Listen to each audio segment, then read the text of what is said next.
But anyways, I started to ask myself, oh, well, did anybody look into whether or not there was anything under Charlie Kirk when he was shot? Right? Because if we aren't accepting the narrative that that particular gun at that distance didn't pass through, and yet for whatever reason the feds scrambled to repave that area, maybe, as some people have speculated, he was shot from a closer distance. I started wondering, was there an access point to any valves? Were there any pipelines that could have been under Charlie? And as it turns out, I looked at some old pictures of where he was sitting, and there was a massive pipeline that was almost exactly behind where Charlie was sitting. Here's that maybe it's a water pipeline, I don't know, but there it is under the flag. And to your right, I went into my tips line and I saw that somebody had messaged me about this. More than one person messaged me about this. They're like, hey, yeah, there's like a whole underground thing there. And to your right, you're observing those two little boxes, and they told me that was a trap door. Now, I'm not implying someone, popped up and shot Charlie, but that's a close-up of that area. I'm just implying that there's an entire underground there. And I remember when I looked at the footage, I felt like it was coming up. I don't know anything about ballistics. I'm not an expert. But if there was a hatch door nearby, then we can assume, as we should always assume with colleges, obviously stadiums, there's always an underground path. So I'm wondering if the federal government has explored the possibility that somebody could have been under Charlie and done that. While everyone's looking around and thinking that a shot went off from here, if that was just maybe like decoy number 2, and actually Charlie was shot from beneath him, which then could maybe explain why there was no exit wound. Again, I'm theorizing because I have a right to. I have a right to think. And that is interesting to me. Where does it go? Where do the tunnels underneath UVU lead to, right? That's an interesting question. Maybe everyone's looking up when we should be looking below, right? Maybe we should be looking below if there is this interest in pipelines. And I saw that actually where he was sitting, there's a whole irrigation system that's managed by the university. And so there's definitively stuff beneath Charlie. Again, I don't know anything about ballistics, but I've been very clear that we will be exploring every lead. And we're not just telling a story. We're uncovering a mystery that has shaken an entire community and challenged everything we thought we knew about justice in America. Charlie Kirk, a young leader, a rising voice, a friend to many, was gunned down in broad daylight on what should have been an ordinary day at Utah Valley University. A place of learning, a place of laughter and routine, transformed in an instant into a scene of panic, sirens, and heartbreak. Within hours, a suspect was in custody. Headlines declared the case closed. A lone gunman, a tragic act, a community left to grieve. The narrative was simple, packaged neatly, easy to digest: one shooter, one victim, one tragedy. But the truth, as it often does, refuses to fit inside a headline. New testimony has surfaced. Forensic inconsistencies have raised eyebrows. Explosive witness accounts tell a story that doesn't match the official timeline, and buried within the details are shadows of something far darker, something bigger than one man. So we have to ask, what if the real shooter was never caught? What if the weapon authorities claim was used wasn't the weapon at all? What if the version of events the public was fed wasn't the truth, but a carefully constructed illusion? Over the next 15 minutes, we are going to pull apart this case piece by piece, the evidence, the contradictions, the voices they don't want you to hear. By the end, you'll be asking yourself the same haunting question that refuses to go away. Have we been told the truth, or just the story they wanted us to believe? So what do you think? Was Tyler Ronnensen truly responsible, or was he a convenient scapegoat for something far more sinister? Could there still be a shooter out there, free, while an innocent man stands accused? The questions remain, and the answers will not come easily. But one thing is certain, this case is far from over. Utah Valley University, September 10th, 2025. The fall semester was in full swing. Students filled the quad between classes, the air buzzing with energy, laughter, and chatter. Some hurried to lectures, Others lounged on the grass with coffee cups in hand, and at the center of it all stood Charlie Kirk. To many, he was more than just a student. He was a young leader, a bold voice, and someone who had become a familiar presence on campus. That day, he was preparing to speak. Nothing unusual, nothing out of the ordinary. Friends recall him smiling, shaking hands, and exchanging words of encouragement. It felt like just another day in Provo, a safe place, a community built on routine and trust. But in an instant, that sense of safety shattered. A single sharp gunshot cracked through the air. The sound was so sudden, so close, that students froze before the screaming began. The scene turned to chaos. Hundreds of young people scattering in every direction, some dropping to the ground,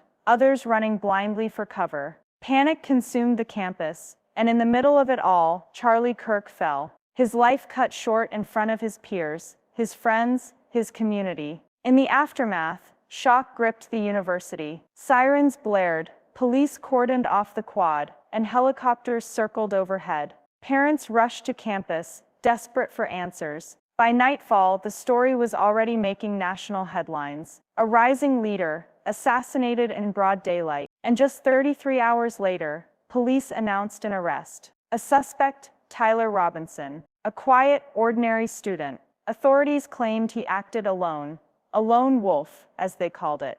The case seemed tied up quickly, too quickly. One gunman, one victim, one tragedy neatly presented to the public. But while headlines assured the world the danger was over, behind closed doors, questions began to multiply. Witnesses describing details that didn't match. Forensics that raised more doubts than answers. Independent analysts whispering that what happened on that campus wasn't as simple as the official story claimed.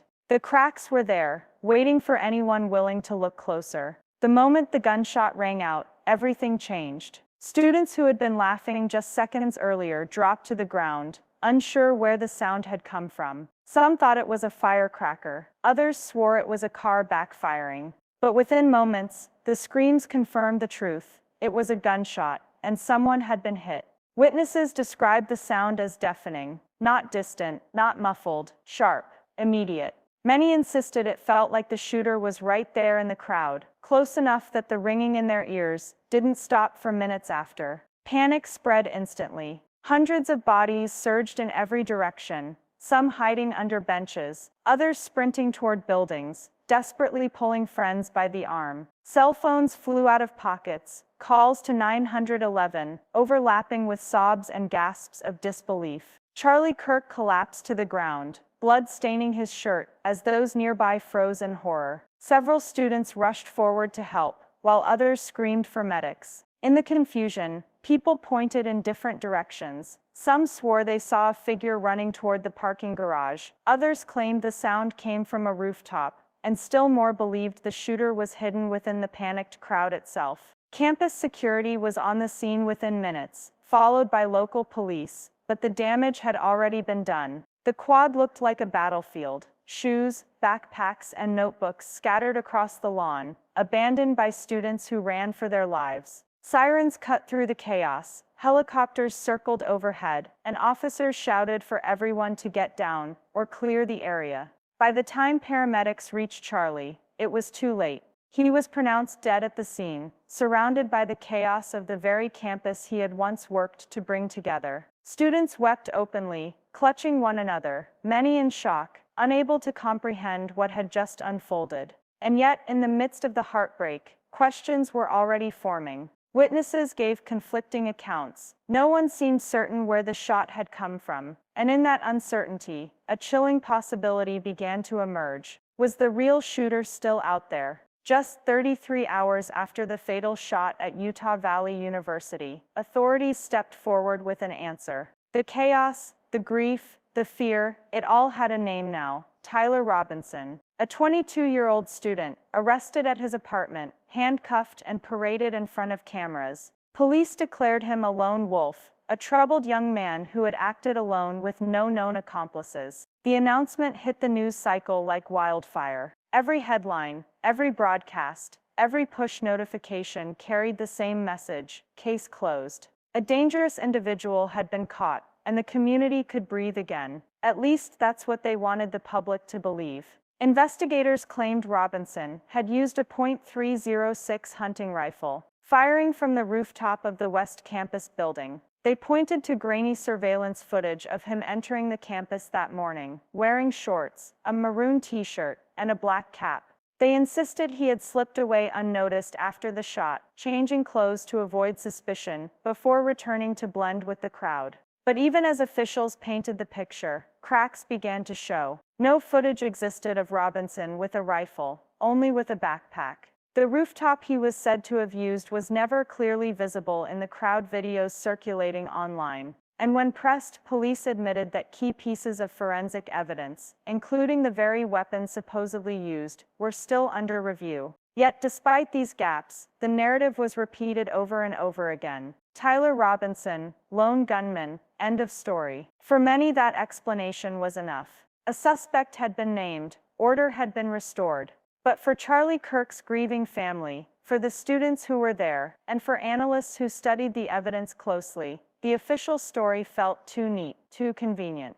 Because if Ronnensen truly fired the fatal shot, why did witness testimonies describe someone completely different? Why did the sound of the gunfire contradict the type of weapon authorities claimed was used? And perhaps most haunting of all, why was there no clear visual proof tying Ronnensen to the crime at all? The deeper you look, the less the story adds up, and the more it begins to feel like a carefully constructed illusion. If Tyler Ronnensen truly was the lone gunman, then witnesses, dozens of them scattered across the quad, should have seen the same thing, but they didn't. And what they described has become one of the most damning challenges to the official story. Several students recall seeing a figure on the rooftop just moments before the shot, but here's the problem: their descriptions don't match Ronnensen at all. Witnesses speak of someone dressed in tactical gear, face concealed by a mask, moving with the precision of someone who knew how to handle a firearm. Others remember the weapon differently, not the bulky hunting rifle authorities claim Ronnensen used, but a smaller, lighter weapon, something far easier to maneuver in tight spaces. Then there's the sound of the gunfire itself. Multiple witnesses say it didn't echo the way a heavy-caliber rifle would. It was sharper, quieter, more consistent with a suppressed round. Some even reported that they almost didn't realize it was a gunshot until chaos broke out. And the timeline, that's where things get even stranger. Video footage from students' phones, matched with metadata, suggests the rooftop wasn't occupied until after Ronnensen was already seen elsewhere on campus. Meaning, if their accounts are accurate, Ronnensen couldn't have been the shooter at all. One eyewitness, a former military cadet, gave perhaps the most chilling account. He described the shooter's stance, the way they shouldered the weapon, the speed with which they moved, details that suggested training, discipline, and experience. That wasn't some random kid with a gun, he told reporters off camera. That was someone who knew exactly what they were doing.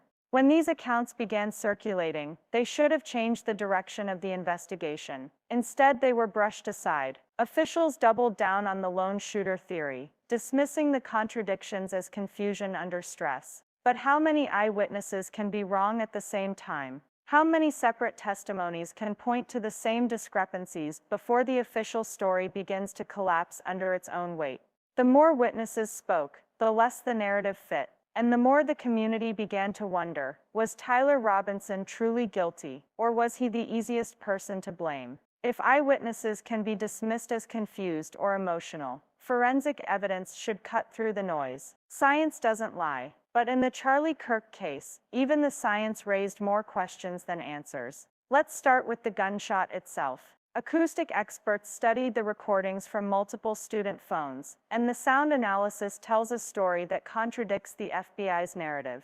Authorities claimed a .306 hunting rifle was used, an unsuppressed high-caliber round that should have thundered across the campus. But the audio captured was nothing like that. Instead, it resembled a smaller, lighter .223 round, possibly suppressed. The difference is dramatic. Witnesses didn't cover their ears. They didn't flinch at a deafening boom. Instead, many thought at first it was fireworks, or even a microphone glitch. Ballistics raised even more red flags. Analysts noted that the wound profile described in leaked medical notes didn't align with a .306 impact. The entry and tissue disruption were more consistent with lightweight, rapid expansion ammunition. That kind of ammunition isn't just different. It tells us the weapon itself wasn't the one authorities claim Ronnensen used. And then there's the chain of custody. The alleged murder weapon, .306 rifle, was never seen in Ronnensen's hands. Not in photos, not in video. Police later claimed it was found in a backpack, disassembled. But firearms experts quickly called foul. Reassembling and deploying a rifle of that size in the chaos of a live crowd would be nearly impossible, even for a trained marksman. Finally, the autopsy, or rather the lack of one. Despite the high-profile nature of the case, the full autopsy report has never been released to the public. Key details remain sealed, while leaked fragments hint at inconsistencies that investigators have yet to explain. Why withhold information if the case is as clear-cut as authorities claim? When science begins to contradict the story, you expect the investigation to pivot. Instead, the cracks were plastered over, the anomalies brushed aside. But each unanswered question leaves a bigger hole in the lone shooter theory. And each missing piece of evidence whispers the same haunting possibility that Tyler Ronnensen didn't fire the shot that killed Charlie Kirk. As the cracks in the official narrative deepened, public figures began to speak out, voices with influence, reach, and the courage to question what didn't add up. Joe Rogan, never one to shy away from controversy, openly challenged the logistics of the story. On his podcast, he asked a simple question: how could a 22-year-old under immense stress calmly disassemble a rifle, sneak it onto campus in a backpack, reassemble it under pressure, and fire a perfect fatal shot, all without being spotted or recorded? Even a trained soldier would struggle with that timeline, he said. It doesn't make sense. Then came Candace Owens. Using metadata from student videos, she pointed out something chilling. The figure seen on the rooftop before the shot didn't match Ronnensen's description at all. Instead, multiple eyewitnesses reported a man in tactical gear, face hidden, weapons smaller and easier to conceal. Owens suggested the possibility of a professional shooter, someone far more skilled and deliberate than Ronnensen could ever have been. Other commentators joined in. Some raised the possibility of multiple shooters. Others floated the theory that Ronnensen was a decoy, a convenient suspect chosen to close the case quickly and calm a frightened public. The more the story was analyzed, the more it looked less like justice, and more like theater. These weren't just conspiracy theorists whispering in online forums. These were influential voices with platforms large enough to shape national opinion. And the message was clear: the official story didn't fit the evidence. The public had been told to move on, but instead the pressure to reopen the narrative was growing stronger every day. For Charlie Kirk's grieving family, these revelations brought no comfort, only deeper questions. And for Tyler Ronnensen, it meant his fate might not just be decided in a courtroom, but in the court of public opinion. So what really happened at Utah Valley University? Was Tyler Ronnensen truly the shooter, or was he a convenient scapegoat in a case far more complex than the public was told? Could the real perpetrator still be out there, watching as the world assumes justice has been served? The witnesses, the forensic anomalies, the public scrutiny, it all points to one truth: this story is far from complete. And every unanswered question only deepens the mystery. If you want to follow every new revelation, every twist, and every breakthrough in the Charlie Kirk investigation, now is the time to subscribe. Turn on notifications so you don't miss a single update. Join the conversation in the comments, because your voice matters in the search for truth. Remember, the official story may claim to be finished, but the truth is still out there, and together we're going to uncover it.